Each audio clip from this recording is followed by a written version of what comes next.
don't need a military that's woman-friendly. We don't need a military that's gay-friendly, with all due respect to the Air Force. We need a military that's flat-out hostile. We need a military full of type A men who want to sit on a throne of Chinese skulls. But we don't have that now. We can't even get women off of naval vessels. That should be step one, but most of them are already pregnant anyway.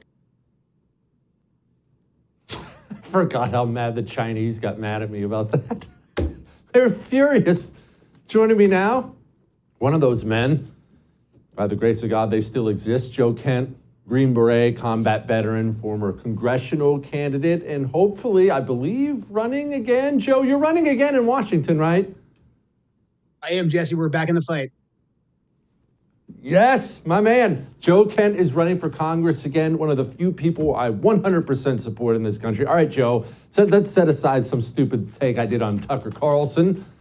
We're shooting down a lot of things. Apparently, we're missing some of these things as well. We actually dropped a $400,000 Sidewinder somewhere, and no one seems to know where it is. Joe, what am I missing?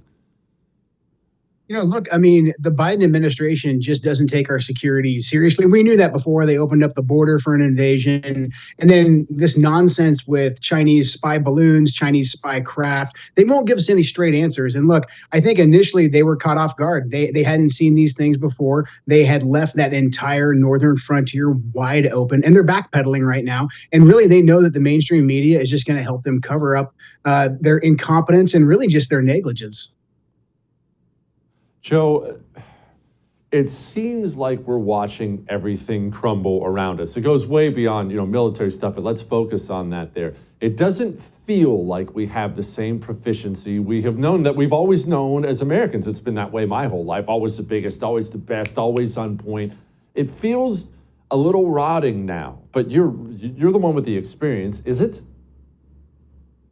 Most certainly is. I mean, look, what Joe Biden has done to our military, Joe Biden, Lloyd Austin, what they've done to our military in a short period of time is nothing short of absolutely catastrophic. They received one of the most battle-hardened forces, the force that fought the global war on terror for 20 years. They received them, and they, put the vaccine mandate on them. They put the extremist stand down on them, where they automatically said, hey, we think any of you who are on the opposite side of the aisle as the ruling power, we think that you are domestic terrorists. And then, like I said, the vaccine mandate, we've just eroded, and we put all these different woke talking points as our priority, as opposed to just war fighting. And look, at the end of the day, our enemies see this. There's no way in heck that China would have taken these drastic and very dangerous and very provocative measures against the United States if President Trump, or really any previous president, was in the Oval Office, because they didn't think they could get away with it. And now under Biden, they are completely and totally emboldened. So there's a direct result at what our ruling class, what our political leaders, Joe Biden and Lloyd Austin, what they do to our military and our national security. Joe, what do we talk about when it comes to these high altitude balloons, satellites, various ways that people spy today, that nation states spy on others? Look, I'm just an idiot. What information can they gather? Can they gather valuable information? 60,000 feet, that's pretty high. What are they getting? It is. Look, I mean, there's a lot of technical collection that they could get from these balloons or these other types of crafts. However, look, at the end of the day, I served in the military and special forces. I was also an intelligence officer in the CIA. Every time you go to do an operation like this, you do risk versus gain. And the Chinese had to assess that, hey, look, we're not really risking much. Under any other administration, the risk would have been really high. Hey, boss, I want to float a balloon over an American nuclear installation. I think most of the time the answer back would have been, are you crazy? You're going to start a nuclear war. But with Biden in the White House, they were like, yeah, what the heck?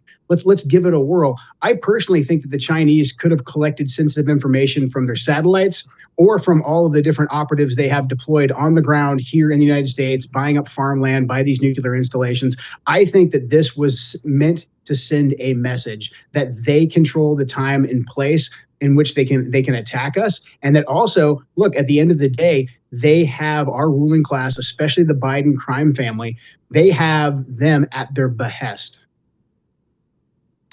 Joe, is this as simple as, well, here's a little video clip of Joe Biden not remembering Austin's name. I want to thank all of our distinguished guests that are here today, the chairman of the Joint Chiefs, the secretary of the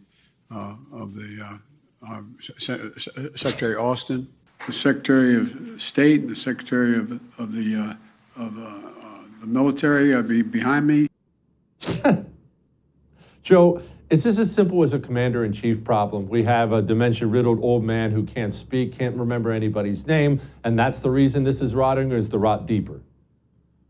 The rot's much deeper. It's way too easy to give Biden a pass and just say like, oh, he's an old man of dementia. He doesn't know what he's doing. He's Sleepy Joe. Yeah, I mean, that factors when you're talking about a press conference. However, at the end of the day, Joe Biden is a career politician, 50 years in government. He has been in the back pocket of the Chinese Communist Party now for decades, going back to when he was on the Foreign Relations Committee in the Senate. The Hunter Biden laptop is very real. It speaks for itself. It shows the level of compromise that the Chinese Communist Party has on Biden, not to mention oligarchs in Ukraine. So this is a deeply corrupt person who, at the end of the day, him and the vast majority of the people on his national security team, they don't believe there's anything exceptional about America. I don't think there's any kind of secret cabal of globalists plotting against us. What's even more dangerous is this mentality that, hey, this expert class of corporatists should be in charge of everything, and we'd be much better off having closer relations with people in Brussels than we would be having relations with people in, East Palestine, Ohio.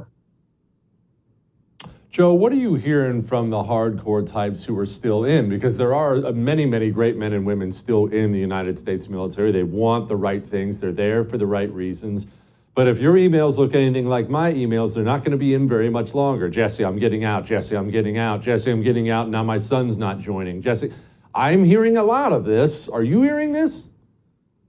I'm hearing the exact same thing, unfortunately, and it's very dangerous because, like I said, I mean, these guys, they're the ones who really bore the burden of 20 years of constant combat, and we need these guys to stay in and bring up the next generation of soldiers. And the vast majority of them, if they haven't already gotten out, they're going to do the bare minimum until they can get their retirement, and then they're going to get the heck out of the military, which is dangerous if you look at how the recruiting's going, because we're not able to put folks into the military to fill those gaps. So I think it's incredible, especially with Joe Biden taking us, ever so close to a kinetic war with Russia and Ukraine. Joe, fix it for me. Joe Kent is a dictator for a year. How do we fix America's military? We love our military. We're proud of it. We're used to being number one. We don't want to watch this rot happen. What fixes this? Yeah, I mean, first and foremost, the vaccine mandate, it's good that we got rid of it, but we need to bring back everybody who was kicked out, make them whole again, give them back their rank, give them back pay. That's number one. And then get rid of all this woke nonsense. And that's easier said than done because it's so deeply ingrained. I think we need to remake our officer corps. We need to start bringing in a lot more guys from the enlisted ranks to become officers so we can cut the university indoctrination system out of how we groom our military leaders. And from there, we need a foreign policy that is America first. We don't need to have a combat division plus sitting over in Poland, sending the vast majority of our military resources into Ukraine for a conflict that we don't need, that we don't benefit from, that we'll only lose in. We need to get very serious about restoring economic dominance and really getting back to being energy dominant. Once again, energy independent, energy dominant. Really, at the end of the day, it's like you said in that opening clip with Tucker, our military has one purpose, and that is to kill people and to break things. The second they start trying to do anything else, they are veering into a very dangerous area that makes our country less safe. We have to get back to just war fighting as far as our military goes. Amen.